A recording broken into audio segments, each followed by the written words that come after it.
नागरिकता प्रमाणपत्र सम्बन्धी कानून बनेको 70 वर्षमा 4,24,000लाई वैवाहिक अंगीकृत नागरिकता प्रदान। भारतीय महिलाको संख्या मात्रै करिब 4 लाख। नागरिकता विधेयक प्रमाणीकरण नगर्ने राष्ट्रपतिको कदमको एमालेद्वारा बचाउ गठबन्धन दलले राष्ट्रपतिको अपमान गरेको अध्यक्ष ओलीको आरोप। सामुदायिक तर्फ 72 र निजी विद्यालयका 28% विद्यार्थी उच्च शिक्षा पढ्नबाट अस्वीकृत। कक्षा कोठाभित्रको सिकाइ र शिक्षक तालिममा सुधार गर्न सुझाव। युक्रेनका 4 क्षेत्रलाई जनमत संग्रह मार्फत आफूमा गाभ्ने रूसको तयारी। अन्तर्राष्ट्रिय कानूनको घोर उल्लंघन भएको पश्चिमा राष्ट्रको प्रतिक्रिया। र 25औं खुला राष्ट्रिय पौडी प्रतियोगितामा प्रदेश 1 का विकास र आर्मीका अनुभवद्वारा राष्ट्रिय कीर्तिमान कायम। नमस्कार, कान्तिपुर डायरीका साथमा साथी रमेश र म अनिल। समाचार अब विस्तारमा। राष्ट्रपति विद्यादेवी भण्डारीले संघीय संसदले दोस्रो पटक पारित गरेर पठाएको नागरिकता विधेयक प्रमाणीकरण नगरेपछि एक थरीले एक हातले सिन्दूर र अर्को हातले नागरिकता दिन रोकेर राष्ट्रपतिले देशहितमा निर्णय गरेको दावी गरिरहेका छन्। तर कानूनविदहरूका अनुसार राष्ट्रपतिको कदम र वैवाहिक अंगीकृत नागरिकता वितरण बीच कुनै साइनो छैन। नेपाल नागरिकता ऐन 2063 को दफा 5 मा भनिएको छ, नेपाली नागरिकसँग वैवाहिक सम्बन्ध भएकी विदेशी महिलाले नेपालको नागरिकता प्राप्त गर्न चाहेमा तोकिएको अधिकारी समक्ष तोकिएको ढाँचामा निवेदन दिनुपर्नेछ। त्यसरी निवेदन दिँदा नेपाली नागरिकसँग भएको वैवाहिक सम्बन्धको र आफूले विदेशी नागरिकता त्याग्ने कार्यवाही चलाएको प्रमाण पनि साथै पेश गर्नुपर्नेछ। सो ऐनको यो व्यवस्था अनुसार अहिले पनि नागरिकता वितरण जारी छ। नागरिकता सम्बन्धी कानूनका विज्ञ वरिष्ठ अधिवक्ता चन्द्रकान्त गेवालीले राष्ट्रपतिले प्रमाणीकरण गर्दा पनि र नगर्दा पनि नागरिकता ऐन 2063 को व्यवस्था निरन्तर रहने बताउनुभयो। उहाँले भन्नुभयो, नेपालीसँग विवाह गरी आएकी महिलाले विदेशको नागरिकता त्याग गर्ने कार्यवाही चलाएको प्रमाण पेश गरेपछि नागरिकता लिन सक्थिन्। कानूनको यो व्यवस्थालाई विधेयकले छोएकै थिएन। गृह मन्त्रालयका अनुसार नेपालमा नागरिकता प्रमाणपत्र सम्बन्धी कानून बनेको 70 वर्षमा 4,24,422 महिलाले वैवाहिक अंगीकृत नागरिकता लिएका छन्। 80 देशका महिलाले नेपाली पुरूषसँग बिहे गरेर आएपछि वैवाहिक अंगीकृत नागरिकता लिएका हुन्। तीमध्ये नेपालीसँग बिहे गरी आएका यहाँको नागरिकता लिएका भारतीय महिलाको संख्या 3,96,557 छ। यो विधेयकले जन्मसिद्ध नागरिकका सन्तानलाई वंशजको नागरिकता दिने संविधानको प्रावधान कार्यान्वयन गर्न खोजेको थियो।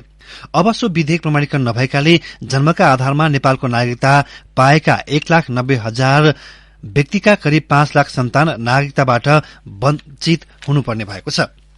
यसैबीच संघीय संसदले दोस्रो पटक पठाएको नागरिकता संशोधन विधेयक प्रमाणीकरण नगर्ने राष्ट्रपति विद्यादेवी भण्डारीको कदमको परीक्षण अब सर्वोच्च अदालतबाट हुने भएको छ। सर्वोच्च अदालतमा हिजो राष्ट्रपतिलाई विधेयक प्रमाणीकरणका लागि परमादेश दिन माग गर्दै 5 वटा रिट दर्ता भएका छन्। सर्वोच्च अदालतका प्रवक्ता विमल पौडेलका अनुसार ती निवेदनमा आज सुनवाईको पेशी तोकिएको छ। प्रतिनिधि सभाका सभामुख अग्नि सापकोटा र उपसभामुख पुष्पा भूषाललाई पदमुक्त गर्न माग गर्दै सर्वोच्च अदालतमा परेको रिटको सुनवाई पनि आजै हुँदैछ।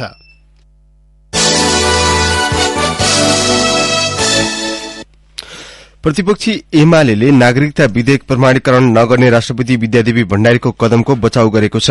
संघीय संसदका दुवै सदनबाट पारित भए पनि संविधानको व्यवस्था प्रतिकूल हुने गरी राष्ट्रपति भण्डारीले विधेयक प्रमाणीकरण नगरेपछि चौतर्फी आलोचना भइरहेका बेला एमाले राष्ट्रपतिको कदमको बचाउ गरेको हो। राष्ट्रपति भण्डारीको कदमपछि पहिलो पटक सार्वजनिक अभिव्यक्ति दिँदै एमाले अध्यक्ष केपी शर्मा ओलीले राष्ट्रपतिले नागरिकता विधेयक प्रमाणीकरण नगरेको विषयलाई गठबन्धन दलले मजाक उडाएको टिप्पणी गर्नुभयो। पार्टी केन्द्रीय कार्यालयमा हिजो आयोजित कार्यक्रममा अध्यक्ष ओलीले राष्ट्रपतिको आलोचना गरेर गठबन्धनले अपमान गरेको टिप्पणी गर्नुभयो। अनाडी मान्छेहरू बसेर अनधिकृत ठाउँमा संविधानले नचिनेका मान्छेहरू बसेर राष्ट्रपतिको मजाक उडाउने कुसंस्कार, अलोकतान्त्रिक संस्कार अहिलेको यो गठबन्धनले गरिरहेको छ। यसले आफ्नो महानता के ठानेको छ भने राष्ट्रपतिको अपमान गर्नु महानता हो भन्ने ठानेको छ। संसदमा लैजाने विधेयकबारे राष्ट्रपतिलाई पहिल्यै जानकारी गराउनुपर्ने संवैधानिक व्यवस्था सरकारले उल्लंघन गरेको ओलीको आरोप छ। उहाँले वर्तमान सरकारमा अहंकार चढेको समेत टिप्पणी गर्नुभयो। यो अहंकारी गठबन्धनले संविधानको धारा एकपल्ट पनि पालना गरेको छैन, उल्लंघन गरेको छ। त्यसै कारण मैले भनेको योसँग खोपडीमा दिमाग छैन कि क्या हो, मसलको भाषा मात्रै बोल्छ। मसलको भाषा बोल्न छोडौं। लोकतन्त्रमा मसलको भाषा बोलिँदैन, संविधानको भाषा बोलिन्छ, कानूनको भाषा बोलिन्छ, कानूनी राजको नीति अपनाइन्छ, अवलम्बन गरिन्छ। अहंकार होइन, स्थिति र विधि अनुसार चलिन्छ, त्यो हो लोकतन्त्र। सत्तारूढ़ गठबन्धनमा आबद्ध दलहरूले भने राष्ट्रपतिले संविधानको अवज्ञा गर्दै विधेयक प्रमाणीकरण नगरेको बताउँदै आएका छन्।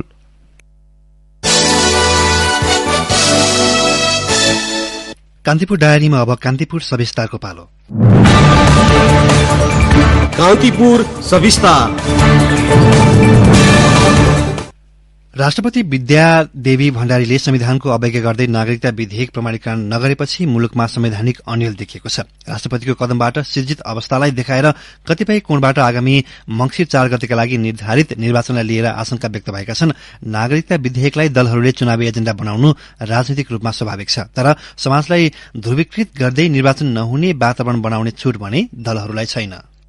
संघीय संसदको दुवै सदनबाट पारित भएको विधेयक प्रमाणीकरण नगरेर राष्ट्रपति विद्या भण्डारीले असंवैधानिक कदम चालेपछि चुनाव उन्मुख भएको मुलुकको राजनीति गरमाएको छ। राष्ट्रपतिको कदमपछि उत्पन्न टकरावले कतै आगामी मंसिर 4 गतेका लागि निर्धारित निर्वाचनलाई असर पार्ने हो कि भन्ने चिन्ता र चासो प्रकट भएका छन्। त्यही चिन्ताको बीचमा दलहरूले नागरिकता विधेयकको विषयलाई चुनावी अस्त्र बनाउने रणनीति अंगीकार गर्न खोज्दैछन्। वर्तमान 5 दलीय सत्ता गठबन्धनमा आबद्ध माओवादी केन्द्रका नेता गजेन्द्र बहादुर महत प्रतिपक्षी एमाले पुनः नागरिकता विधेयकलाई लिएर चुनावमा होमिन खोजेको बताउँछन्। उनले भने चुनावमा त के असर पार्छ अब यो अन्तिम यो एमालेको अन्तिम हत्कण्डा हो। अब सबै हत्कण्डाहरू अब सबै सकिने थाले यिनका सबै हालतहरू सकिँदै गएपछि अब राष्ट्रपतिलाई प्रयोग गर्न खोजे हो एमालेका अब स्क्याम हुन् राष्ट्रपति। अब त्यो दुनियाँले बुझेकै कुरा हो, केही असर पर्दैन चुनावलाई। पाउँदा राम्रै उनीहरूको भविष्य राम्रै हुन्थ्यो भन्ने हो। खुब राष्ट्रवादी भएर भोट माग्न जाउँला भन्ने केपीको होला।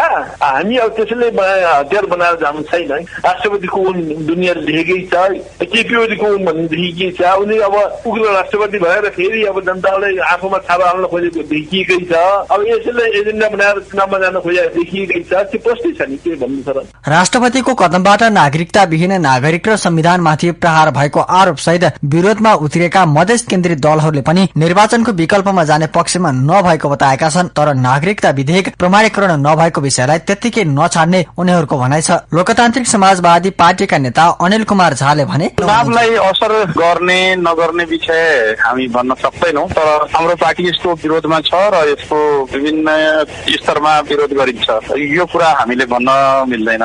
त्यो असर त्यसको इम्प्याक्ट हुन्छ, त्यो इम्प्याक्ट त मैले अध्ययन गरेको छैन, तर लोकसभा यसको विरोधमा छ र निर्वाचनको समय भएकोले साथीहरू अहिले देशभरिमा छरिएर रहनु भएको छ। साथीहरूको बिचमा सल्लाहहरू भएको थियो, फेरि पनि यो सल्लाह एउटा कमिटी लेभलमा गरेर सब कार्यक्रमहरू बारेमा कुरा हुन्छ। यता वर्तमान गठबन्धन चुनाव गर्ने पक्षमा नभए पनि आफूहरूको दबावका कारण सरकार चुनावको घोषणा गर्न बाध्य भएको दावी गर्दै एमाले नेताहरूले पनि नागरिकता विधेयकलाई चुनावी एजेण्डा बनाउने संकेत गरेका छन्। एमाले नेता झप्पट बहादुर रावलले भने नेपाली जनताले जसले देशलाई माया गर्छन्, राष्ट्रलाई माया गर्छन्, जुन आम निर्वाचन छ मंसिर 4 गते हुने निर्वाचनमा नेपाली जनताले देशभक्तहरूले यसको हिसाब किताब गर्नुपर्छ। अब यसले चुनाव गर्न चाहेकै होइन, चुनाव हामीले दबाव दिएकै कारणले गर्दा, एमालेको दबावका कारणले सदनदेखि लिएर सडकसम्म हामीले आन्दोलन गरेकै कारणले गर्दा चुनावको मिति तय गरेको। यो 74 को जुन निर्वाचन भयो त्योभन्दा अगाडि पनि पटक पटक सारेको छ। जब जनताबाट तिरस्कृत हुने भएपछि अहिले यो गठबन्धन हुन त नेपाली कांग्रेस र माओवादी अनि समाजवादीहरू एक्लै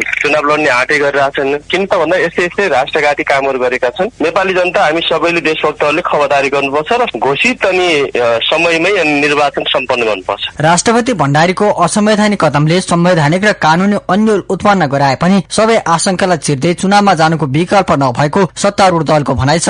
एकीकृत समाजवादीकी नेत्री कल्याणी कुमारी खड्का चुनावमा जाने विषयमा विवाद आवश्यक नभएको बताउँछिन्। चुनावको मिति किन सार्ने? कसैले चुनाव त समयमै हुनुपर्छ होइन। जुन बेला समय चुनावमा समय तोकिएको छ, संविधानले तोकेको छ, अब 5 वर्ष अवधि हो। 5 वर्षभित्र अब यो नोमिनेसन गर्नुपर्ने जुन समय आउँछ त्यो बेलामा त स्वाभाविक रूपले चुनाव हुनुपर्छ। अब राजनीतिमा सम्भावना जे पनि हुन सक्ला, तर चुनाव सर्नु हुँदैन। अब चुनाव सर्ने वातावरण कसैले बनाउँछ र त्यस्तो खालको परिस्थिति निस्किन्छ भने त बाध्यात्मक हुन पनि सक्ला, तर मलाई त्यस्तो लाग्दैन। किन एक खालको चाहिँ घोषणा भइसकेको, सबै कुरा तयारी भइसकेको, सारा कुरा भएको छ। कहाँ चुनाव? हिजो स्थानीय तहमा त्यही भने सुनेको थियो, हामीले चुनाव त भयो नि। एमाले नेतृत्वको तत्कालीन सरकारले ल्याएको अध्यादेशको जस्तै प्रावधान सहित ल्याइएको विधेयक प्रमाणीकरण नगरेर राष्ट्रपति भण्डारीले प्रतिपक्षी एमालेको राजनीतिलाई मलदल गर्न खोजेको टिप्पणी सत्तापक्ष नेताहरूले गरेका छन्। यो अवस्थामा राष्ट्रपतिले नागरिकता विधेयक प्रमाणीकरण गर्न अस्वीकार गरेकै कारण निर्वाचन नरोकिने कांग्रेस नेता देवेन्द्र राज कणेलको भनाइ छ। चुनावका लागि निर्वाचन आयोगले तयारी गरिरहेकाले त्यसबारे आशंका भूमिका लिन नहुने कणेल बताउँछन्। उनी भन्छन्, चुनाव नीति तर्नेवाला छैन। निर्वाचन आयोगले आफ्नो पूर्ण तयारी गरिसकेको छ र हामी पनि मानसिक रूपमा तयार भइसकेका छौँ र यो विषयलाई लिएर चुनाव सर्दैन। एमालेलाई धेरै गाह्रो हुन्छ यो विषयलाई लिएर। यति सहज तरिकाले जसरी उहाँहरूले जुन किसिमको निर्णय गर्नुभयो र जसरी निर्देशित हाम्रा राष्ट्रपति हुनुभयो त्यसले गर्दाखेरि धेरै यसले चाहिँ एमालेलाई क्षति पुर्याउँछ। यो समयले बताउँछ। अब यही 4 गते थाहा भइहाल्छ, मङ्सिर 4 गते। राष्ट्रपतिको गलत कदमका कारण सिर्जना भएको विवादका माझ अब दलहरूको जिम्मेवारी भनेको समाजलाई ध्रुवीकृत हुनबाट रोक्नु हो भने आगामी निर्वाचनका लागि सहज वातावरण बनाउनु पर्ने दायित्व पनि छ। नागरिकता जस्तो संवेदनशील विषयलाई अनुचित तरिकाले उचालेर चुनाव नै हुन नदिने प्रपञ्चबाट जोगिनुको विकल्प छैन, किनकि सरकार र दलहरूले सोचबुझपूर्ण निर्णय र राजनैतिक व्यवहार गर्दै चुनावलाई सुनिश्चित गर्नु अपरिहार्य छ। रेडियो कान्तिपुरका लागि नवीन कोइराला। कान्तिपुर सविस्तार। कान्तिपुर सविस्तारपछि कान्तिपुर डायरीमा पुनः ब्रेकको पालो। कान्तिपुर डायरीमा अब बाँकी प्रसंग। प्रतिनिधि र प्रदेशसभा निर्वाचन क्षेत्रको सीट बाँडफाँड मिलाउन 5 दलीय सत्ता गठबन्धनको बैठक प्रधानमन्त्री निवास बालुवाटारमा लगातार बसिरहेको छ। तर गठबन्धनमा रहेका राष्ट्रिय जनमोर्चा बाहेकका 4 दलबीच प्रत्यक्ष 165 मध्ये हालसम्म 126 सीटमा मात्रै सहमति भएको एक नेताले बताए। खास गरी मध्य प्रदेशमा कांग्रेस र जसपाको अडानका कारण सहमति हुन नसकेको हो। दुवै दलले कुल 32 मध्ये आधा आधा सीट दावी गरेका छन्। सीट बाँडफाँडमा सहभागी एक नेताका अनुसार कांग्रेस 65, माओवादी 40, एकीकृत समाजवादी 12 र जसपाको 9 सीटमा करिब करिब सहमति भएको छ। ती नेताले भने अब 39 सीटमा कुरा टुंग्याउन बाँकी छ। मुख्य गरी कांग्रेस र जसपा बीच मध्य प्रदेशमा अडानका कारण सहमति हुन सकेको छैन। कांग्रेस, माओवादी केन्द्र, एकीकृत समाजवादी, जसपा र जनमोर्चाका प्रभाव भएका क्षेत्र र वरिष्ठ नेता उठ्ने क्षेत्रमा सीट बाँडफाँड मिलिसकेको ती नेताको भनाइ छ। प्रधानमन्त्री शेरबहादुर देउवाको डडेलधुरा, माओवादी केन्द्रका अध्यक्ष पुष्पकमल दाहालको चितवन, समाजवादीका अध्यक्ष माधव कुमार नेपालको रौतहट, जसपा अध्यक्ष उपेन्द्र यादवको सुनसरी, जनमोर्चा नेत्री दुर्गा पौडेलको प्युठान लगायतका क्षेत्रमा सहमति भइसकेको छ। मध्य प्रदेशमा पनि शीर्ष नेताको क्षेत्रमा विवाद नभएको ती नेताले बताए। निर्वाचन आयोगले कांग्रेसलाई असोज 3 मा बुझाएको समानुपातिक तर्फको प्रारम्भिक सूची मिलाउन असोज 8 मा बोलाइएको छ। अन्य दललाई पनि आयोगले फरक फरक मितिमा बोलाएको छ। प्रत्यक्षतर्फ उम्मेद्वार बन्न नपाउने केही नेतालाई समानुपातिकमा समेट्नुपर्ने भएकाले गठबन्धनका नेताहरूलाई असोज 8 अघि नै प्रत्यक्षतर्फ प्रतिनिधि सभाको 165 र प्रदेश सभातर्फ 330 सीटको बाँडफाँड टुंग्याउन दबाव परेको हो।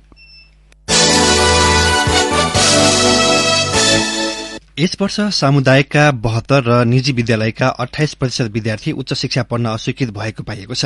राष्ट्रिय परीक्षा बोर्डले गरेको कक्षा 12 को नतिजा विश्लेषणमा सामुदायिक विद्यालयका 1,34,629 र निजी विद्यालयका 53,344 जना विद्यार्थी नन ग्रेडिङमा पढेका हुन्।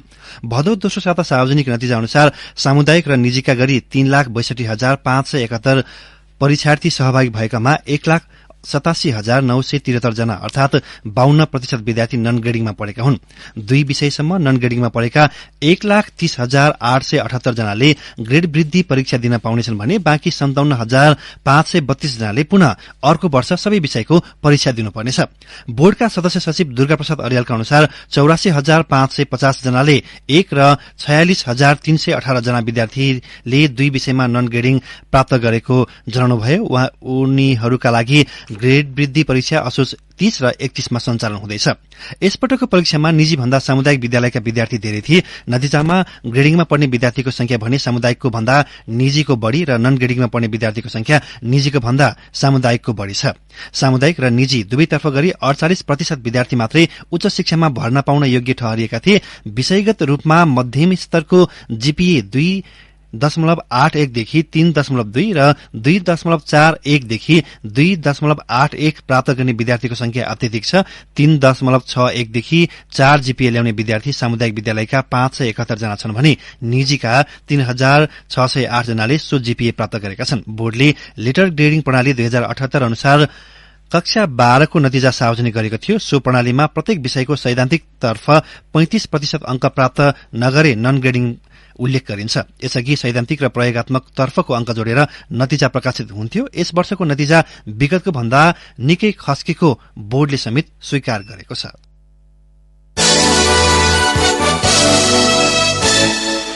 ओह्रालोमा ब्रेक नलागेर बस खस्दा मकवानपुर र रुकुम पूर्वमा गरी 12 जनाको ज्यान गएको छ। 38 जना घाइते भएका छन्। मकवानपुरको भीमफेदीमा साँगुरो सड़कको ओह्रालो घुम्तीमा ब्रेक नलागेर मिनी बस तल खस्दा हिजो 7 जनाको मृत्यु भएको हो। सो दुर्घटनामा 26 जना घाइते भएका छन्। 33 जना बोकेर काठमाडौँबाट हेटौडातर्फ गइरहेको 3ख7858 नम्बरको मिनी बस मकवानपुरको भीमफेदी 6 जुरी खेतको 11 घुम्ती ओह्रालोबाट खसेको हो। बनेपा नेपाल थोक चल्ने मिनी बसका चालक तथा सहचालकलाई बाटोको जोखिमबारे जानकारी नहुँदा दुर्घटना भएको प्रहरीको अनुमान छ। यस्तै काठमाडौँबाट रुकुम पूर्वको सदरमुकाम रुकुम कोट जाँदै गरेको बस रुकुम पूर्वमा दुर्घटना हुँदा 5 जनाको मृत्यु भएको छ। ग1ख9109 नम्बरको बस भूमे 3 को क्याङ्सी बगरमा दुर्घटनामा परेको हो।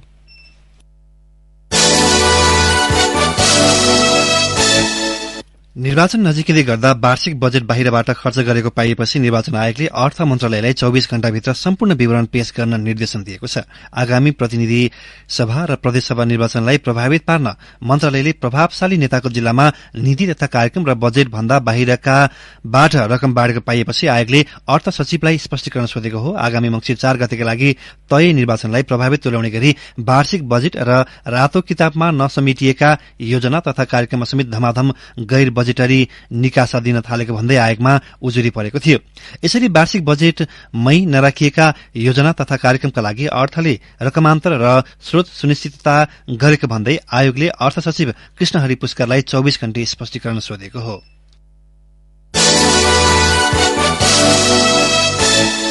प्रतिनिधि र प्रदेशसभा निर्वाचन सुरक्षाका लागि 40 दिन कार्य अवधि तोकेर खोलिएको म्यादी प्रहरी भर्नामा मागभन्दा दोब्बर बढ़ीले आवेदन दिएका छन्। प्रहरी प्रधान कार्यालयले भदौ 30 गतेबाट असोज 6 गतेसम्म देशभरका जिल्ला प्रहरी कार्यालय मार्फत 1,15,000 म्यादी प्रहरी भर्ना गर्न आह्वान गरेको थियो। नेपाल प्रहरीका प्रवक्ता प्रहरी नायब महानिरीक्षक डीआईजी टेक प्रसाद राईले तोकिएको अन्तिम दिन हिजो साँझसम्ममा 7 प्रदेश र उपत्यकाबाट 2,32,088 जनाको दरखास्त परेको बताउनुभयो। त्यसमध्ये पुरूषको संख्या 1,71,718 र महिलाको संख्या 60,370 रहेको छ। यो संख्या माग गरेभन्दा 1,17,088 बढ़िरहेको प्रहरीको भनाइ छ।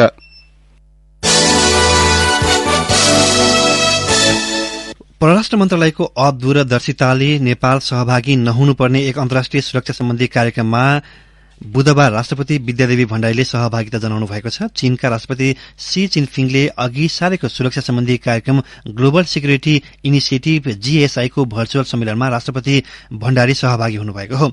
जीएसआई सम्बन्धी कार्यक्रममा नेपालका तर्फबाट राष्ट्रपति भण्डारीले सहभागिता जनाएसँगै मुलुककै असंलग्न परराष्ट्र नीतिमाथि प्रश्न उठेको छ। सन् 2022 को अप्रिलमा आयोजित बोआओ फोरम फर एसियाको वार्षिक कार्यक्रममा सम्बोधन गर्दै चीनिया राष्ट्रपति सीले जीएसआईलाई अघि सार्नु भएको थियो। राष्ट्रपति सीले अमेरिकाले अघि सारेको इण्डो पेसिफिक रणनीति र क्वाड समूहको औचित्यमाथि प्रश्न गर्दै चीनको नेतृत्वमा जीएसआईलाई प्रस्ताव गर्नुभएको हो। नेपाल सरकारले भने असंलग्न परराष्ट्र नीति लिँदै कुनै पनि मुलुकसँगको सैन्य र सुरक्षा गठबन्धनमा सहभागी नहुने निर्णय गरेको छ। यही कारण केपी शर्मा ओली नेतृत्वको तत्कालीन सरकारले आईपीएसमा सहभागिता नजनाउने निर्णय गरेको थियो। त्यसपछि यसै वर्षको असार 6 मा आईपीएस अन्तर्गतको अर्को अमेरिकी कार्यक्रम स्टेट पार्टनरशिप प्रोग्राम एसपीपीमा पनि सहभागिता नजाउने निर्णय सरकारले गर्यो।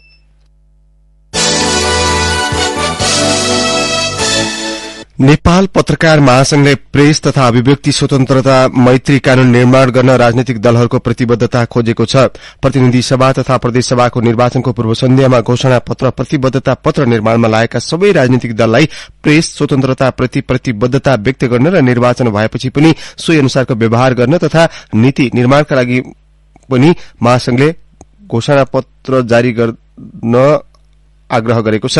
महासंघले राष्ट्रपति विद्यादेवी भण्डारीले संघीय संसदबाट दोस्रो पटक पारित भई प्रमाणीकरणका लागि प्रस्तुत नागरिकता विधेयक प्रमाणीकरण नगरेको घटना र त्यसपछि भएका प्रतिक्रियात्मक घटनाप्रति ध्यानकर्षण भएको जनाउँदै संविधानको मर्म र भावनालाई ख्याल गर्न त्यही अनुसार समस्याको सम्बोधन गर्न पनि सरकारवाला निकायको ध्यानकर्षण गराएको छ। कान्तिपुर डायरीमा पुनः ब्रेकको पालो। ब्रेकपछि कान्तिपुर डायरीमा अब आर्थिक प्रसंग। नेपाल राष्ट्र बैंकले आजका लागि 1 अमेरिकी डलरको विनिमय दर 129 रुपैयाँ 68 पैसा बिक्री दर तोकेको छ। यो हालसम्मकै उच्च हो। यसअघि गत साउन 5 मा 1 अमेरिकी डलरको विनिमय दर 128 रुपैयाँ 29 पैसा पुगेको थियो। त्यसपछि घट्न थालेको विनिमय दर गत साउन 18 मा 126 रुपैयाँ 25 पैसासम्म झरेको थियो। त्यस यता डलरको भाव फेरि उकालो लाग्न थालेको छ। सोही क्रममा आजसम्म डलरको भाव 128 रुपैयाँ 68 पैसा पुगेको हो। अमेरिकी डलरको भाव निरन्तर रूपमा उकालो लागेपछि नेपाली मुद्रा हालसम्मकै कमजोर बन्दै गएको छ। राष्ट्र बैंकका अनुसार 2078 असार मसान्तको तुलनामा 2079 असारसम्म अमेरिकी डलरसँग नेपाली रुपैयाँ 7% ले अवमूल्यन भएको थियो। तर 2079 असार मसान्तको तुलनामा गत साउनमा अमेरिकी डलरसँग नेपाली रुपैयाँ 0.3% ले अधिमूल्यन भएको राष्ट्र बैंकले जनाएको छ। अघिल्लो वर्षको सोही अवधिमा नेपाली रुपैयाँ 0.5% ले अधिमूल्यन भएको थियो। पछिल्ला दिनहरूमा विश्व बजारमा डलरको माग बढ़िरहेकाले त्यसको भाव बढ़ेको हो। अब अन्तर्राष्ट्रिय प्रसंग। रूसले जनमत संग्रह मार्फत युक्रेनका 4 क्षेत्रलाई आफूमा गाभ्ने तयारी गरेको छ। रूसी सेनाद्वारा नियन्त्रित 4 क्षेत्रहरू डोनेक्स, लुहान्स्क, खेर्सन र जापोरिजिया क्षेत्रमा जनमत संग्रहको माध्यमबाट युक्रेनी क्षेत्रको लगभग 15% क्षेत्रलाई रूसले गाभ्ने तयारी गरेको हो। सो कदमलाई पश्चिमा राष्ट्रले भने अन्तर्राष्ट्रिय कानूनको घोर उल्लंघन भएको भनेका छन्। यसले युद्धलाई थप बढ़ुवा दिने अन्तर्राष्ट्रिय स्तरमा विश्लेषण भइरहेको छ। झण्डै 7 महिनाको युद्धपछि र यो महिनाको शुरूमा उत्तर पूर्वी युक्रेनमा एक महत्वपूर्ण भूमिको पराजयपछि राष्ट्रपति भ्लादिमिर पुटिनले स्पष्ट रूपमा जनमत संग्रहलाई समर्थन गरेको अन्तर्राष्ट्रिय समाचार माध्यमले उल्लेख गरेका छन्। डोनेक्स, लुहान्स जसलाई पुटिनको आक्रमणपछि स्वतन्त्र रूपमा मान्यता दिएका थिए। खेर्सन र जापोरिजिया क्षेत्रहरूमा रूसी स्थापित प्रशासनहरूले मतदान गर्ने बताइएको छ। आजबाट शुरू हुने मतदान मंगलबार समाप्त हुनेछ। अब खेल प्रसंग। प्रदेश 1 का विकास कुमार र त्रिभुवन आर्मी क्लबका अनुभव सुब्बाले 25औं खुला राष्ट्रिय पौडी प्रतियोगितामा राष्ट्रिय कीर्तिमान कायम गरेका छन्। विकासले 50 मिटर ब्रेस्ट स्ट्रोकमा 31.05 सेकेण्ड र अनुभवले 100 मिटर बटरफ्लाईमा 59 सेकेण्डको राष्ट्रिय कीर्तिमान रचेका हुन्। छोटो दूरी 25 मिटरको यस प्रतियोगितामा दुवै विधामा सैयद हमजा शाहको नाममा राष्ट्रिय कीर्तिमान थियो। सैयदले 8औं राष्ट्रिय खेलकुदमा 50 मिटर ब्रेस्ट स्ट्रोकमा 31.55 सेकेण्ड र 100 मिटरको बटरफ्लाईमा 1 मिनट 0.25 सेकेण्डको कीर्तिमान बनाएका थिए। विकासले हिट चरणमा सैयदको नामको कीर्तिमान भंग गर्दै 31.26 सेकेण्डको कीर्तिमान बनाएका थिए। त्यसलाई पुनः आफैले सुधारेका थिए।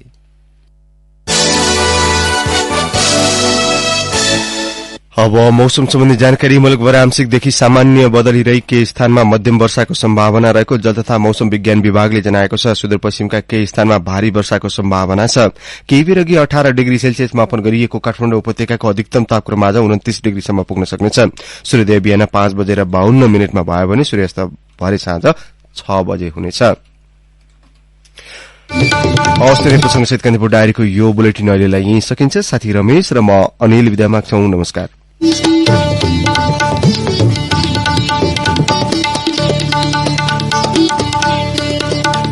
ज्याकपटमा